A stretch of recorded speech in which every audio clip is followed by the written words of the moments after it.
Sandra Sabattini once said, "Today there is an overabundance of good Christians, while the world is in urgent need of saints." Her life, although cut short at the age of 22, was a battle cry to respond to God's call of sanctity in a world of lukewarm Christians. Sandra was born on August 19, 1961, the oldest of two brothers. She was baptized the day after her birth.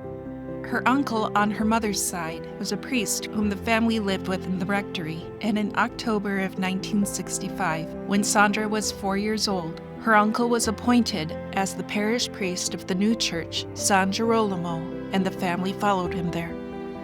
Sandra was born with aphalangia, a condition where some or all phalanx bones, the finger and toe bones, are missing. For Sandra, this affected her ring finger and middle finger, making them much shorter than the others. Her parents were very distressed over this at the time, worrying more about the psychological effects more than anything. They went from specialist to specialist, and they were all advised to wait until Sandra was old enough to decide if she wanted to have something done to correct it. But Sandra had never been upset or worried about her deformity, and when her parents asked her when she was 14 years old if she wanted the surgery to correct it, she said no. She was happy with the way God made her. In fact, she even played the guitar, simply working around the short fingers. Sandra was a typical young girl. She played and sometimes fought with her brothers. She loved to play sports and she was very competitive, but she was unusually prayerful. Even as a little girl, she had a very intimate relationship with Jesus, involving him in everything about her day. She would pray early in the mornings and late into the evenings. Her grandmother said, "I often observed her when she entered the chapel alone, with a doll in one hand and the rosary in the other. She would kneel in the last bench and bend her little head. She would stay for a while, and then she would go out and happily join the group." Sandra was bright and cheerful, yet reserved until she warmed up to people. She had a sensitive heart, taking a special interest in the poor. She was sensitive to corrections and took any sort of rebuke to heart. In her diary, which she began to write in at the age of 10, she writes, "Mother and father chastised me. I feel like a blind soul in search of God. I'm crying." When she was 12 years old, she met Father Oreste Benzi, the founder of the Pope John XXIII community, which was created to aid teenagers in their lives and their path to Jesus Christ, while also striving to evangelize to those, including the destitute, such as the poor, drug addicts, and the disabled. The community helped Sandra grow even deeper in her faith, strengthening her desire to help those in need. When she was 13, she volunteered at a camp for young children with disabilities. She came home invigorated and told her mother, "We have broken our bones, but I will never abandon those people." Sandra was 14 years old and already had a very vigilant prayer life. She knew in order to accomplish the goals that she had, that she needed God to help her do it.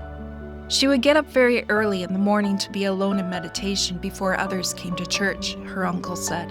On the first day of the year, from 1 in the morning until 2, she would pray before Jesus in meditation. And it wasn't uncommon to find Sandra prostrated on the floor before the Blessed Sacrament as a sign of humility and poverty. "I don't know what's happening to me. I should be happy. I have everything I want, but every night I find in myself only emptiness. Everything I've done has not brought me any joy. A few days ago, the missionary who is leaving for Africa came to our house. What joy I read in his eyes, because of what he's going to do and because of the help he's going to bring to others now. I think this is the goal which we need to reach in order to be happy, to love one's neighbor, to give everything of oneself to others. Sometimes I think that I would love to go to Africa for a while as a missionary. Who knows? There are still many people who, like me, have a need for your faith and for your love, O Lord." Although her monthly meetings at the Pope John XXIII community encouraged the teens to reach out to the poor, Sandra would have done it regardless. And in fact, when in high school, she would sometimes stop by and visit the poor on her way home from school. She had a natural empathy for those who suffered and felt a sense of justice for those who were treated unfairly. "When poor persons knocked at our door," says her mother, "Sandra would not be content with the offering they were given, but she would run after them to give them as much money as she could." Her family sometimes worried that Sandra's big heart would cause her to give more than what she had. When we tried to rein in her dedication to others, her priest uncle said, she listened in silence and then continued to run to sacrifice herself as before. She wasn't this way only with the poor, but with everyone. She didn't like to inconvenience or bother people. Instead, she would sacrifice herself by going without. She practiced poverty in all ways, never buying herself new clothes, but looking for something used to wear.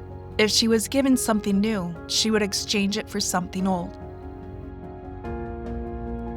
How wonderful it is to have been born, to live, to be able to see all that I am surrounded with. Sometimes in moments of despair, we may hate life, but life is more than worth living together with the Lord. Like many teenagers, Sandra sometimes argued with her parents, especially her mother, and was sometimes moody. She tried hard to rein herself in when feeling this way, but there were days when God allowed her to feel her weaknesses. She also struggled with the temptation to follow the crowd and learning how to use her gifts without arrogance. She enjoyed painting and was known as one of the top athletes in sprinting, even winning a few races. Lord, give me the strength to fight, not to care about what others think or may think of me, to be what I really am and not what others think I am. I have had a little peace and serenity for 2 days, but then again the crisis. I am and always will be a question mark. Yet tonight I already feel happy and full of praise for you. I feel like thanking you to infinity, yet at the same time, I know that at the first adversity I will forget you. Lord, I so wish and want to love and be able to praise you even in sorrow. But I am mean, and up to now, I always have forgotten you in sorrow. Can you forgive me one more time? No one judged Sandra more harshly than Sandra herself. Having a sensitive heart, she was very quick to squelch any sort of pride she felt if she did something well. In fact, it was so hard for her that she eventually gave sprinting up. In 1978, Sandra met her fiancé, Guido Rossi, at a carnival festival, otherwise known as Fat Tuesday. They had known each other before, since they both belonged to the Pope John XXIII community, but it wasn't until she was 17 that they took an interest in each other. For their first date, Sandra took Guido to one of her favorite places, the graveyard. Here, they prayed for the souls in purgatory. In 1979, they became engaged.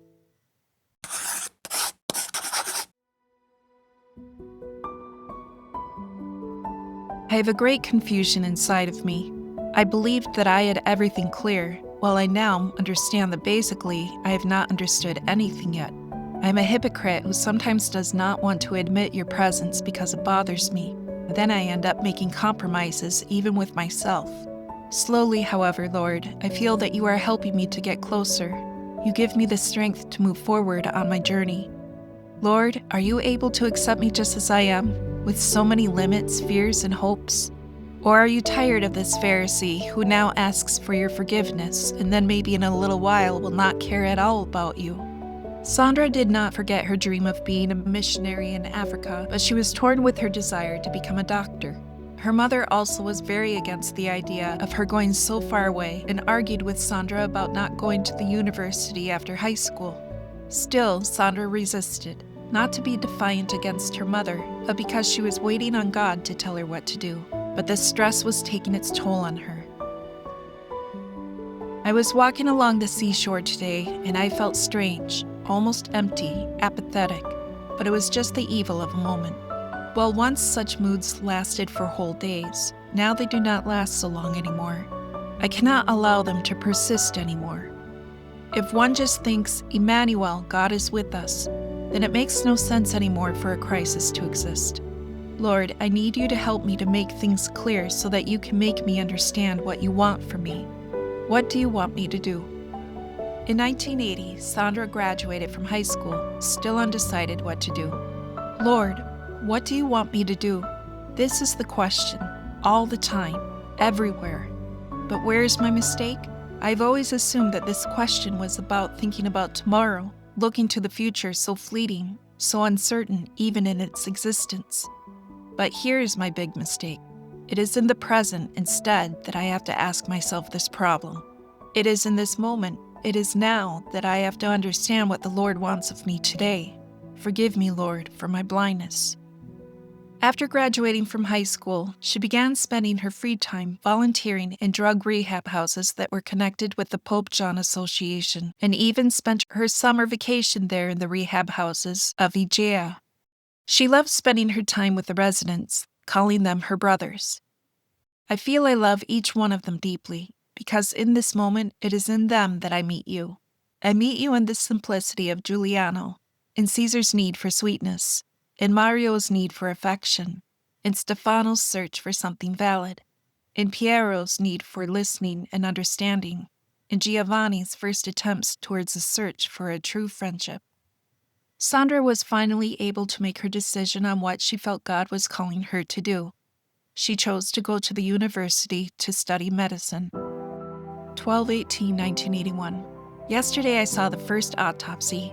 It seems to me that I felt very calm. Indeed, it seemed to me that I was doing the most normal thing in the world. But inside, I was really shocked. Lord, what are we? Are we spring-loaded puppets? No, it cannot be like that. Our spirit, our soul, these are what differentiates us from puppets, Lord.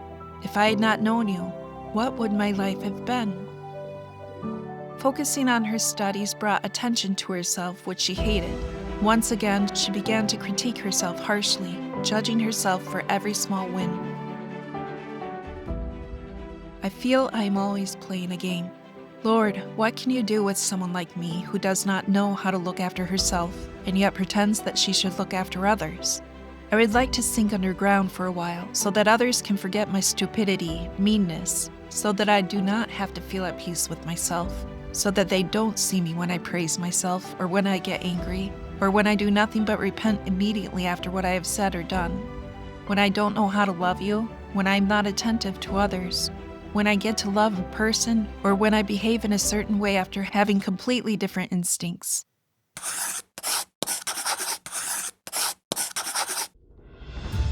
In the summer, Sandra spent her time with the recovering addicts in the community. She spread herself thin between work, school, and her family. She spent the last few years of her life growing deeply in her faith, as well as spending time by going on walks and drives with Guido. Birthdays were a big deal for Sandra. She always thanked God for her life and celebrated it. On one birthday, she went windsurfing with her family.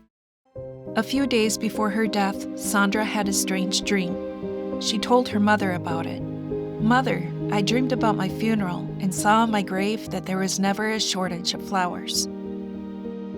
On April 29, 1984, Sandra, Guido, and a friend, Elio, arrived at 9:30 in the morning for a community meeting. As she stepped out of the car, a reckless driver ran into them, hitting both Sandra and Elio. They were rushed to the hospital by ambulance, with Guido holding Sandra's mouth open. Elio recovered, but unfortunately, Sandra did not. After 3 days in a coma, she died on May 2, 1984. She was 22 years old. Sandra's last entry, April 27, 1984. This life is not mine. It is evolving rhythmically through a regular breath that is not mine, cheered by a peaceful day that is not mine. There is nothing in this world that is yours. Sandra, realize it. It is all a gift in which the giver can intervene when and how he wishes. Take care of the gift given to you. Make it more beautiful and full for when the time comes. It was Sandra's fiancé that promoted her cause for beatification. He noted that there were holy parents and holy spouses, but no holy fiancés. When exhuming her body as part of the canonization process, nothing was there. The only thing left of Sandra were her hospital socks. Guido is the only one to have a first-class relic of Sandra, a strand of her hair. After an approved miracle of a man who was cured from colon cancer through the intercession of Sandra, she was declared blessed in October of 2021. At Sandra's funeral, Father Benzi said, "Sandra has done what God sent her for. The world is not divided into good and bad, but into who loves and who doesn't love. And Sandra, we know, loved very much."